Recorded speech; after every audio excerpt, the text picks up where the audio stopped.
Queridos amiguinhos, hoje nós vamos falar da mecânica da matéria em dois estados físicos, gasoso e líquido. Lembrem que vivemos imersos numa esfera de gases sobre uma superfície formada por 2/3 de água. Então, é comum encontrar algumas referências a este líquido em livros sagrados, em poemas de poetas excepcionais. Claro, deve existir uma área da ciência que estuda esses estados físicos. Chama-se mecânica dos fluidos. Fluidos são todas as substâncias que podem escorrer, tipo gases, tipo líquidos. A diferença básica entre gases e líquidos é que um pode ser muito comprimido e o outro praticamente é incompressível. Podemos estudar os gases em repouso. Há uma subdivisão da mecânica dos fluidos, aerostática, ou os gases em movimento, aerodinâmica. Podemos analisar os líquidos em repouso, hidrostática, ou líquido em movimento, hidrodinâmica. No ensino médio, faz parte da ementa a hidrostática. Esta parte é cobrada nos vestibulares, fiquem atentos. É claro que alguns exercícios de hidrostática podemos incluir os gases, aerostática, quando a capacidade de compressão deles não é levada em consideração. Então, mergulhem com o professor Aguinaldo nesta matéria linda, a física, a hidrostática. Aqui veremos a diferença entre densidade, massa específica, pressão, princípio de Pascal. Venham comigo, vamos mergulhar fundo. Tá quente, é gostoso. Olha o ribeirão aí atrás, vale a pena. O corpo pode ser analisado em função de sua densidade e a matéria em função de sua massa específica. A fórmula da densidade é massa sobre o volume do corpo. A fórmula da massa específica é a massa dividido pelo volume ocupado pelo material. Então, a unidade de densidade pode ser grama por centímetro cúbico. Assim como a unidade de massa específica também pode ser grama por centímetro cúbico. Mas no Sistema Internacional de Unidades é quilogramas por metro cúbico, tanto para densidade como para massa específica. Outra unidade importante também usada para expressar os valores da densidade e da massa específica, quilograma por litro. É importante saber transformar unidades do CGS para o MKS. Então, gramas por centímetro cúbicos, para ir para quilogramas por metro cúbico, basta multiplicar o valor por 1000. E se você precisar voltar do SI, o MKS, para o CGS, divide por 1000. O volume do material é o volume do corpo menos o volume da parte oca. Por isso que para corpos homogêneos, densidade é igual massa específica e em alguns exercícios de física e química falamos de densidade e massa específica como se fosse a mesma coisa. Mas não é! Verifiquem este exercício. Uma esfera oca de alumínio tem 50 gramas de massa e volume de 50 centímetros cúbicos. O volume da região vazia é de 30 centímetros cúbicos. Determine a densidade da esfera e a massa específica do alumínio no Sistema Internacional de Unidades, o SI. Sabemos que a fórmula da densidade é massa dividido pelo volume do corpo. A massa foi dada, 50 gramas. O volume do corpo também foi dado, 50 centímetros cúbicos. Logo, a densidade dessa esfera é 1 grama por centímetro cúbico. É igual à densidade da água. Para passarmos para o Sistema Internacional de Unidades, multiplicamos por 1000.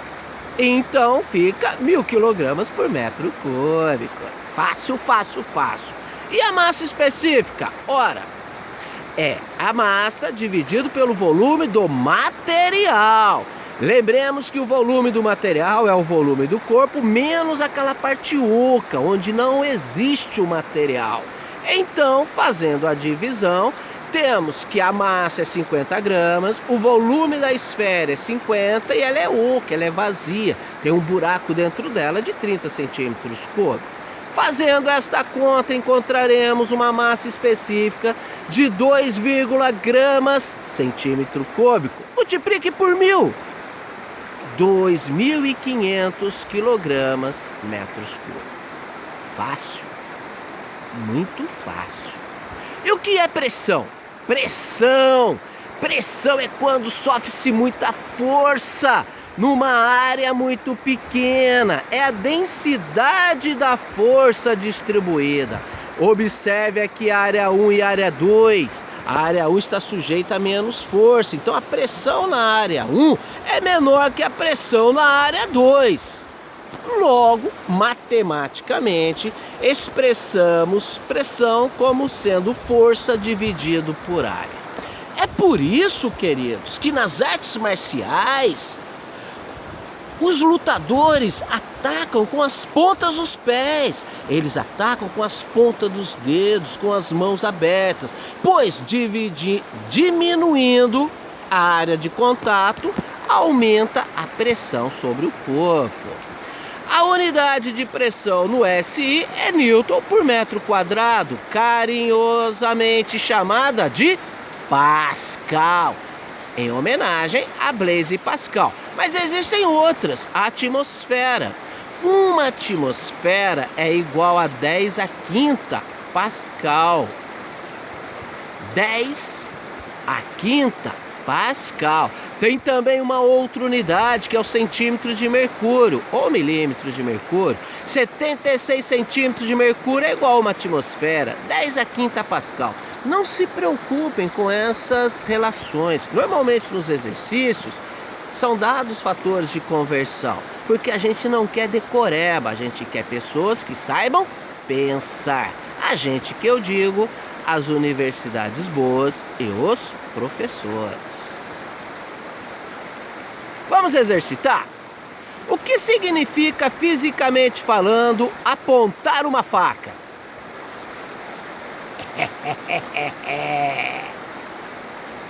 Significa diminuir a área de contato entre a faca e o corpo a ser cortado. Gente, afiar uma faca, apontar uma faca, significa deixar aquela área de contato entre ela e o corpo pequenininho. Ela é bem pequena. Por quê? A área é inversamente proporcional à pressão. Portanto, com uma faca afiada, consegue-se uma pressão maior aplicando menos força, facilitando assim seu uso. Tranquilo?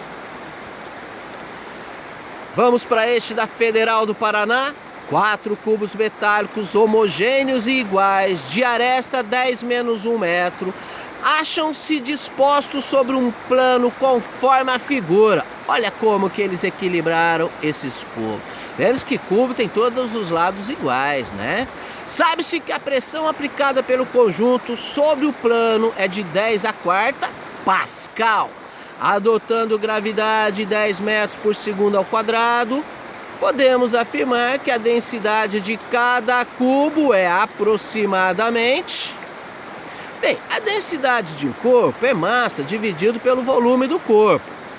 Para calcularmos um volume de um cubo, basta elevar suas arestas ao cubo. 10 menos 1 elevado ao cubo. Está faltando a massa de cada cubo. Mas os cubos estão fazendo pressão ali no chão, ali no plano, ali na mesa. E pressão é força dividido por área. Então, quem é esta força? Ora, é o peso desses 4 cubos, 4P. E sabemos que peso é a multiplicação, é o produto entre massa e gravidade. Vamos substituir ali no lugar da força, colocar 4mg. Sabemos a pressão, 10 a quarta. A massa é o que queremos, a gravidade é 10. E a área de uma face, de um quadrado, como que é? 10 menos 1 elevado ao quadrado. Fazendo esta conta, encontraremos 2,5 quilos. Substituindo na fórmula da densidade, encontramos 2,5 dividido por 10 a menos 3. Ora, joga esse 10 a menos 3 para o numerador. Basta mudar o sinal do expoente. Encontraremos 2,5 vezes 10 a terceira quilogramas por metro cúbico. Fácil? É muito fácil. O mais incompreensível no universo é ele ser tão fácil de ser entendido. Vamos fazer mais um exercício, mas para cobrar, para chamar a atenção de vocês sobre mudanças de unidade. Uma bailarina de massa 50 quilogramas apoia-se na extremidade de um pé. A superfície de contato entre o pé da bailarina e o chão tem uma área de 4 centímetros quadrados. Dando gravidade igual a 10 metros por segundo, determine em Pascal a pressão exercida pelo pé da bailarina. Veja, pressão é força dividido por área. Qual é a força? É o peso da bailarina, poxa. Peso é massa vezes gravidade, 50 quilogramas vezes 10 metros por segundo ao quadrado, dividido por 4 centímetros ao quadrado. Todas as grandezas do numerador já estão no SI, só o centímetro ao quadrado que não. Vamos transformar então? Basta lembrar que 10 centímetros é 10 a menos 2 metros. Bem, 10 a menos 2 elevado ao quadrado é 10 a menos 4. Metro elevado ao quadrado é metro ao quadrado. Fazendo esta conta, encontraremos que a pressão exercida pelo pé da bailarina é de 1,25 vezes 10 a sexta Newton por metro quadrado. 12,5 atmosfera. Coitadinho desse pé, coitadinha dessa bailarina. E o teorema de Pascal? A base para as máquinas hidráulicas e pneumáticas. Todo líquido confinado, todo fluido confinado, transmite integralmente a todos os pontos desse fluido a variação de pressão. Então considere ali dentro deste cilindro um fluido. Pode ser líquido ou gás. Ao fazermos uma variação de pressão, ao apertarmos ali, essa variação de pressão se transmitirá a todos os pontos desse fluido. Você já apertou uma bexiga, não apertou? Você já notou que você aperta de um lado e ela engorda do outro? Pois é. Vamos analisar um esquema clássico. Considere essa montagem. De um lado eu tenho um cilindro com área A1, aonde vou aplicar uma força F1. Do outro lado, um cilindro A2 com área A2, né? Ao aplicar uma força no cilindro 1, vai surgir uma força, né? O líquido vai empurrar ali o êmbolo que está no cilindro 2. Ao aplicarmos uma força no cilindro 1, vai surgir uma força ali no cilindro 2. Pois bem, a pressão feita do lado esquerdo é igual à pressão feita do lado direito. Logo, pressão é força sobre área. F1 dividido por área 1 é igual a F2 dividido por área 2. Se o que estiver dentro desse dispositivo for algum líquido, é um dispositivo hidráulico. Se for algum gás, é um dispositivo pneumático. Você já deve ter ouvido falar em freio pneumático, em macaco pneumático, freio hidráulico, macaco hidráulico ou ainda direção hidráulica. Mas você já notou que quando o carro do seu pai tem uma direção hidráulica, ele gira mais o volante? Teorema de Noether. Toda vez que se ganha de um lado, se perde do outro. O que se perde aqui? Em deslocamento. Porque veja, o volume de líquido é empurrado ali no cilindro 1 tem que ser igual ao volume de líquido que sobe ali no cilindro 2. Sabemos que volume de um cilindro é a área vezes a sua altura, vezes o quanto foi deslocado ali. Então a área 1 vezes o deslocamento 1 é igual à área 2 vezes o deslocamento 2. Então, faz-se menos força, mas você faz mais movimento, você te desloca mais. Vamos exercitar? Vamos aí, bota o tic-teco para funcionar. O elevador hidráulico de um poço de automóvel é acionado através de um cilindro de área 3 vezes 10 a menos 5 metros quadrados. O automóvel a ser elevado tem massa 3 toneladas e está sobre o êmbolo de área 6 vezes 10 a menos 3 metros quadrados. Sendo a aceleração da gravidade 10 metros por segundo ao quadrado, determine a intensidade mínima da força que deve ser aplicada no êmbolo menor para elevar o automóvel. A pressão feita no êmbolo menor tem que ser igual à pressão feita no êmbolo maior. Então, força 1 dividido por área 1 é igual a força 2 dividido por área 2. F1, área 1 serão nossos cilindros menores. Estou se referindo aos êmbolos menores. F1 é o que eu quero saber. A área é 3 vezes 10 a menos 5 metros quadrados. Do outro lado, a força que se vai levantar é o peso do carro. A força se vencer é o peso do carro dividido pela área do cilindro aonde ele foi colocado. 6 vezes 10 a menos 3. Peso é massa vezes gravidade. Note que a massa foi dada em toneladas. 3 toneladas são 3.000 quilos. Vamos substituir. F1 dividido por 3 vezes 10 a menos 5 é igual a 3.000 quilos vezes a gravidade, que é 10. Dividido por 6 vezes 10 a menos 3. Então, se fizer uma força de 150 newtons, levanta-se um carro de 3 toneladas. Mas o que se perde?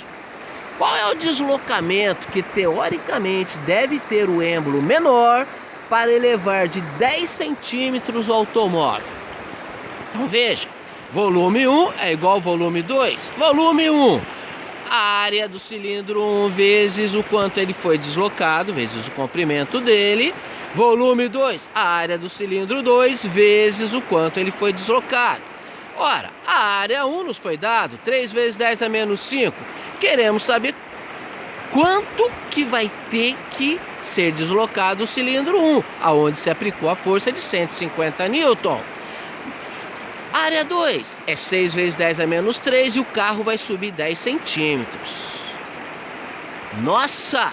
Você levanta um carro de 3 toneladas, mas vai ter que empurrar o cilindro 20 metros. Teoricamente, por quê? Estamos trabalhando num sistema básico. É claro que ali tem vários jogos de engrenagem, um sistema mecânico muito complexo que compensa isso, tá?